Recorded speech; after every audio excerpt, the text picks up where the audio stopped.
Hi dear friends. ഇന്ന് ASMൻ്റെ രണ്ടാം ഘട്ട പരീക്ഷയുടെ ബയോളജി ക്വസ്റ്റ്യൻസും അതിൻ്റെ ആൻസറും എക്സ്പ്ലനേഷനുമാണ്. ഒന്നാമത്തെ ക്വസ്റ്റ്യൻ, ജന്തുക്കളിൽ ഏറ്റവും അധികം വൈവിധ്യമുള്ള ജീവി വർഗ്ഗമാണ്. ഓപ്ഷൻ എ മത്സ്യങ്ങൾ. മത്സ്യങ്ങളെ പറ്റിയുള്ള പഠനം ഇക്തിയോളജിയാണ്. ബി പക്ഷികൾ. പക്ഷികളെ പറ്റിയുള്ള പഠനം ഓർണിത്തോളജി. ഇന്ത്യൻ ഓർണിത്തോളജിയുടെ പിതാവാണ് എവോ ഹ്യൂം. ഓർണിത്തോളജിയുടെ പിതാവ് അരിസ്റ്റോട്ടിലാണ്. സി സസ്തനികൾ. സസ്തനികളെ പറ്റിയുള്ള പഠനമാണ് മാമോളജി. ആൻസർ ഓപ്ഷൻ ഡി ആണ്, ഷഡ്പദങ്ങൾ. ഷഡ്പദങ്ങളെ പറ്റിയുള്ള പഠനമാണ് എൻഡമോളജി. മനുഷ്യന് ഏറ്റവും ആപൽക്കരമായ ഷഡ്പദമാണ് പാറ്റ. അടുത്ത ക്വസ്റ്റ്യൻ, കേരള സർക്കാർ 2025 ഫെബ്രുവരിയിൽ തുടക്കമിട്ട ആരോഗ്യമാനന്ദം എന്ന പദ്ധതി വഴി ഉദ്ദേശിക്കുന്നത് എന്താണ്? എ ക്യാൻസർ ബോധവൽക്കരണം, പേവിഷ പ്രതിരോധം, എയ്ഡ്സ് ബോധവൽക്കരണം, കോവിഡ് പ്രതിരോധം. ഓപ്ഷൻ എ ആണ് ആൻസർ. ക്യാൻസർ ബോധവൽക്കരണത്തിനായിട്ടുള്ള പദ്ധതിയായിരുന്നു ആരോഗ്യമാനന്ദം.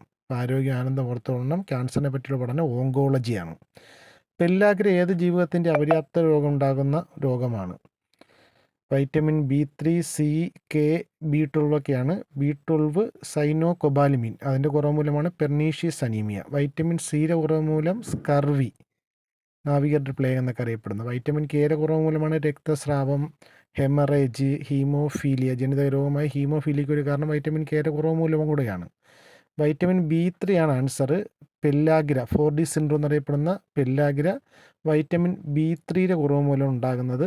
വൈറ്റമിൻ B3യുടെ കുറവ് മൂലം ഉണ്ടാകുന്ന പെല്ലാഗ്ര രോഗം 4D സിൻഡ്രോം എന്നാണ് അറിയപ്പെടുന്നത്. അടുത്ത ക്വസ്റ്റ്യൻ, കോശങ്ങളിൽ കാണപ്പെടുന്നതും കോശത്തിന് ആവശ്യമായ ഊർജ്ജം ATPയുടെ രൂപത്തിൽ നിർമ്മിക്കുന്നതും സംഭരിക്കുന്നതുമായ കോശഘടകം ഏതാണ്?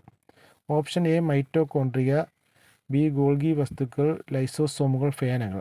ആൻസർ എ ആണ്. Power house of the cell എന്നറിയപ്പെടുന്ന മൈറ്റോകോൺട്രിയാണ്. മൈറ്റോകോൺട്രിയാണ് ATP രൂപത്തിൽ, അഡിനോസിൻ ട്രൈഫോസ്ഫേറ്റ് രൂപത്തിൽ ഊർജ്ജ നിർമ്മാണം നടത്തുന്നത്. ATP, adenosine triphosphate. ATPയുടെ നിർമ്മാണത്തിന് ആവശ്യമായ ധാതു എന്ന് ചോദിച്ചാൽ ഫോസ്ഫറസ്, ഫോസ്ഫേറ്റ് ഓർത്തോളണം. Traffic police of the cell Golgi വസ്തുക്കൾ. ലൈസോസോമുകളാണ് ആത്മഹത്യാ സഞ്ചികൾ എന്നറിയപ്പെടുന്നത്. ജന്തുകോശങ്ങളിൽ കാണപ്പെടാത്തതും സസ്യകോശങ്ങളിൽ കാണപ്പെടുന്നതുമായ ഒരു കോശാംഗമാണ് ഫേനങ്ങൾ. അടുത്ത ക്വസ്റ്റ്യൻ, താഴെ പറഞ്ഞതിൽ ശരിയായ പ്രസ്താവന ഏത്? മന്ദരോഗത്തിൻ്റെ രോഗകാരികളാണ് ഊച്ചറേറിയ ബാങ്ക്രോഫ്റ്റി എന്ന വിരകൾ. ആ പ്രസ്താവന ശരിയാണ്. മന്ദരോഗം പരത്തുന്നത് അനോഫിലസ് വിഭാഗത്തിൽപ്പെട്ട പെൺകുതികളാണ്. ഉത്തരം തെറ്റാണ്. പ്രസ്താവന തെറ്റാണ്. മന്ദരോഗം പരത്തുന്നത് ക്യൂലസ് വിഭാഗത്തിൽപ്പെട്ട പെൺകുതികളാണ്. പ്രായപൂർത്തിയായ മന്ദവിരകൾ ലസിക വ്യവസ്ഥ, ലിംഫാറ്റിക് വ്യവസ്ഥയിലാണ് വസിക്കുന്നത്. ശരിയാണ്. ജനിതക വൈകല്യമാണ് മന്ദരോഗത്തിൻ്റെ പ്രധാന കാരണം. തെറ്റാണ്. അപ്പോൾ ഒന്നാമത്തെ പ്രസ്താവന, മന്ദരോഗത്തിൻ്റെ രോഗകാരികളാണ് ഉച്ചറേറിയ ബ്രാങ്കോഫ്റ്റി എന്ന വിരകളും. മൂന്നാമത്തെ പ്രസ്താവന, പ്രായപൂർത്തിയായ മന്ദവിരകൾ ലിംഫാറ്റിക് വ്യവസ്ഥയിലാണ് വസിക്കുന്നത്. ഇത് രണ്ടുമാണ് ശരിയായ പ്രസ്താവന. ഒരു പ്രോട്ടോസോവൽ രോഗമാണ് മന്ദരോഗം എന്ന് പറയുന്നത്. ഒരു പ്രോട്ടോസോവൽ രോഗമാണ്. ക്യൂലസ് പെൺകൊതുകളാണ് ഈ രോഗകാരി, അതായത് രോഗം പരത്തുന്നത്. പ്രധാന പ്രോട്ടോസോവ രോഗങ്ങളാണ് ഈ പറയുന്ന മലമ്പനി, മന്ത്, വയറുകടി, amoebiasis, leishmaniasis, sleeping sicknesses, African ഉറക്ക രോഗം എന്നൊക്കെ പറയുന്ന രോഗം.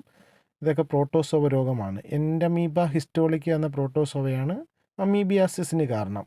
പ്ലാസ്മോഡിയം പ്രോട്ടോസോവയാണ് മലമ്പനിക്ക് കാരണം. ഉച്ചറേറിയ ബാങ്ക്രോഫ്റ്റിയാണ് മന്ദരോഗത്തിന് കാരണം. ഈ മന്തെന്ന് പറയുന്നത് കേരളത്തിൻ്റെ പ്രാദേശിക രോഗം എന്നറിയപ്പെടുന്നതാണ്. രോഗകാരി നമ്മൾ പറഞ്ഞു ഉച്ചറേറിയ ബ്രാങ്കോഫ്റ്റി എന്ന വിരയാണ്. രോഗം പരത്തുന്ന ക്യൂലസ് പെൺകുതികളാണ്. രാത്രിയിൽ രോഗനിർണയം നടത്തുന്ന രോഗമാണ് മന്ത്. ദേശീയ മന്ദരോഗ നിവാരണ ദിനം നവംബർ 11. മന്ദരോഗത്തിന് പ്രതിവിധിക്കായിട്ടുള്ള ഔഷധമാണ് DEC, diethylcarbamazine citrate. Okay, thank U.